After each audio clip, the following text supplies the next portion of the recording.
Welcome to the deep dive. You know the drill by now. You sent us piles of information, and we dig through it all. Yep, we excavate the most fascinating bits, the important stuff for you. Exactly.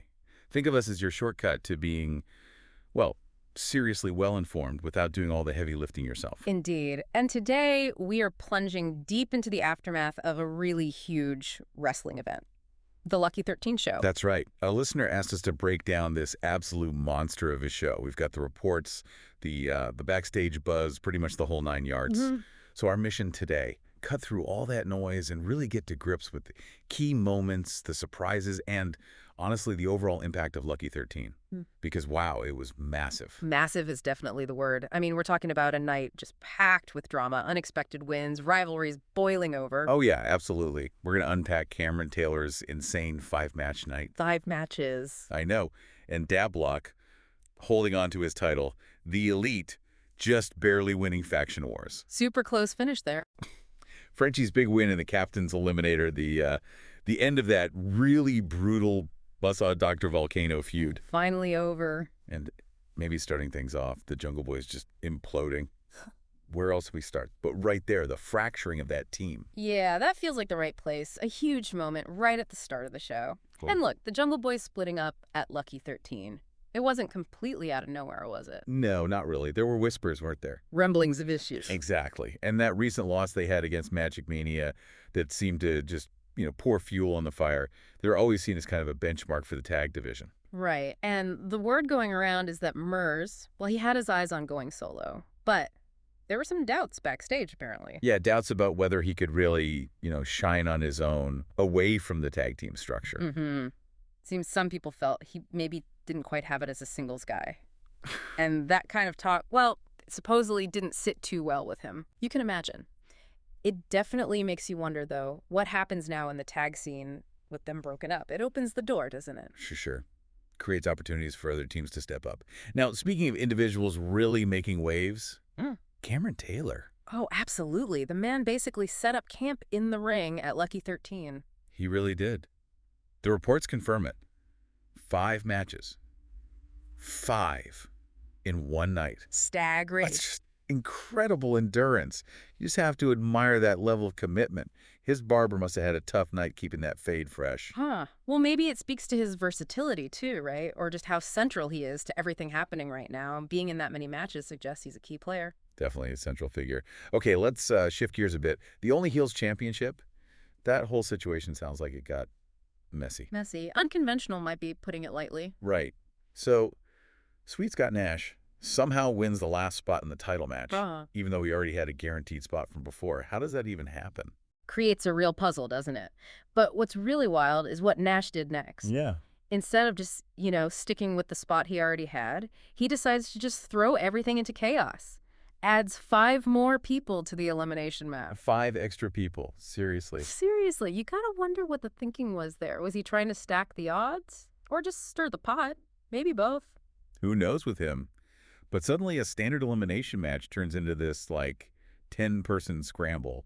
It's almost funny. It really highlights how unpredictable Sweet Scott Nash is, doesn't it? Absolutely. Okay, so amidst all that chaos, Frenchie actually pulled off a pretty big win in the Captain's Eliminator match. He did. And that was another crowded match, wasn't it? 8 people. Reports say it was super fast-paced. Yeah, and interestingly, there was apparently a lot of talk beforehand, speculation maybe, that Frenchie would be out early. Makes you wonder if that was maybe a deliberate misdirection, to make his win seem even bigger. Could be. Right. It definitely adds that element of surprise, him coming out on top. And it wasn't easy either. There was a barbed wire bat involved at some point. Wow. And Sweet Scott Nash, naturally, got himself eliminated from this match too.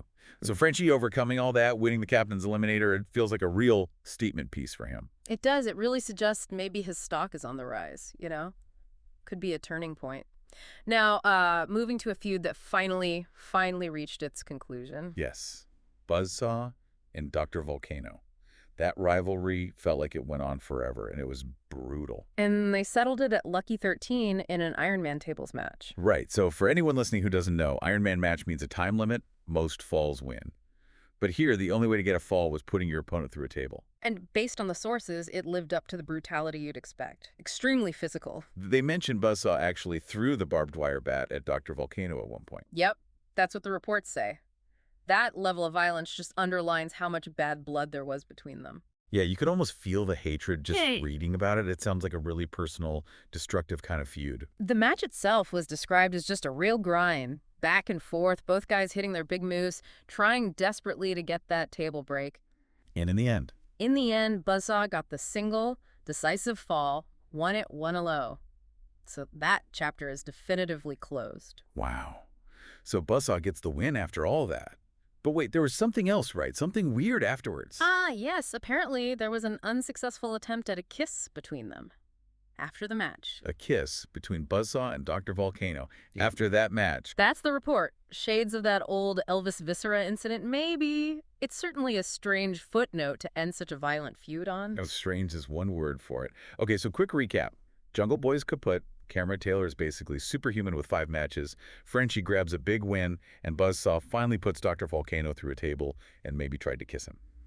Lucky 13 was nuts. Absolutely nuts. But beyond those individual stories, the whole faction wars thing also came to a head, didn't it? It did.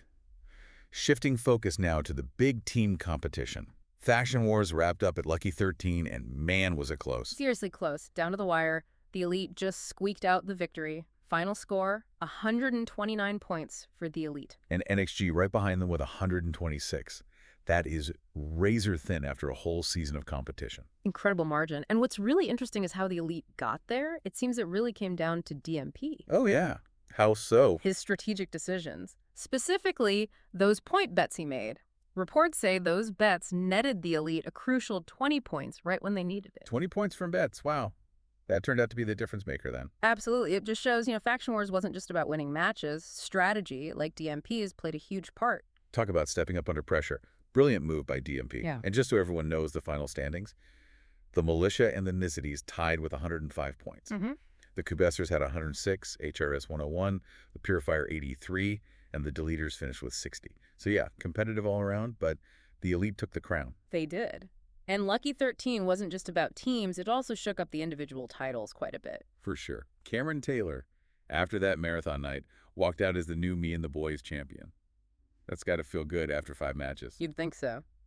And Dablock, he successfully defended the Total Pure Pro Wrestling Championship. Still the man at the top. Standing tall. And Buzzsaw Butcher, right after winning that brutal tables match, he also captured the only Heels championship in that chaotic free-for-all we talked about earlier. So, yeah, big nights for Taylor and Buzzsaw, grabbing gold. Dablock remains dominant. What about the others? Angelo King held on to his QLW championship, still reigning there. The Splash Brothers kept their tag team titles, so they're still the team to beat. Okay. And Era from the Elite and Frenchie, they both kept hold of their crowns. Right, the crowns. Which are like a big deal, right? Sort of status symbols with perks. Exactly. A significant honor within the league structure. Okay, and then there was, wait, you're fired Royal Rumble. What on earth is that? Yeah. Pretty much what it sounds like. High stakes doesn't quite cover it. Who won? Surprisingly, Dim won the whole thing, which means he gets a spot on the 2K25 roster. Nice. But you're fired implies. It implies the other 19 guys in the match were, well, fired from the league. 19 people. Just like that. Just like that. Brutal. A huge win for Dim, obviously, but devastating for the others. Really drives home how cutthroat things can be. Wow. Okay. There was also that Hell Cell on Earth match. Torch versus Frenchie. Right. That one ended pretty decisively. Torch won 3-0. What were the stakes again? Wasn't it something about Frenchie's hair? Originally, yeah. It was Frenchie's hair versus Torch having to join the Quebessers. But since Faction Wars ended right there at the show, that second part about joining the faction kind of became irrelevant. Okay. But the drama for Frenchie isn't over, is it? Sounds like he's got another big match coming up. He does indeed. The season premiere is set to feature Sweet Scott Nash versus King Frenchie. And the stakes are huge. The crown is on the line and a future title shot. Seems like Frenchie's win at Lucky 13 put a big target on his back immediately. Sweet Scott Nash isn't wasting any time. Definitely not. Okay, almost there. Yeah. We also had a Puma Rules match. The great Puma beat Big Daddy Cole. Yep. And there's been talk about Puma's style changing a bit lately, becoming more aggressive maybe. The Puma Rules, no submissions, 20 count outside, probably played into that. Favors strikers. Makes sense. And finally, the War Games tournament wrapped up too. It did. The Nicities beat the Militia in the final. That earned them 10 points, just adding another layer to that whole faction wars point puzzle we were talking about. Right, part of that complex final calculation. So, okay, let's try and wrap our heads around all this. Lucky 13. Genuinely massive, huge consequences. For sure. The Elite win faction wars, largely thanks to DMP's brain. Dablock is still the top champ. Cameron Taylor put in maybe the performance of the year. An Iron Man night, definitely. Frenchie's got momentum. Buzzsaw closed a bloody chapter. And the Jungle Boys are history. It really feels like we've turned a page, entered a new phase. Absolutely. And what's really interesting now is, even though Faction Wars is done, these individual stories the title chases, they feel more alive than ever. Yeah, the results from Lucky 13 have set up all these new conflicts, reignited old ones. Yeah. It's going to shape the whole next season. No doubt about it. New challenges, unfinished business everywhere you look. It really makes you think, doesn't it? With the team stuff settled for now, which of these individual rivalries is going to blow up first next season? Nash versus Frenchie seems obvious, but what else? And what happens with Mertz going solo? Any new alliances forming now? The Jungle Boys are done. So much to keep an eye on. Indeed. Plenty to chew on as we head into the new season. And that, as always, is The Deep Dive. Thanks for joining us.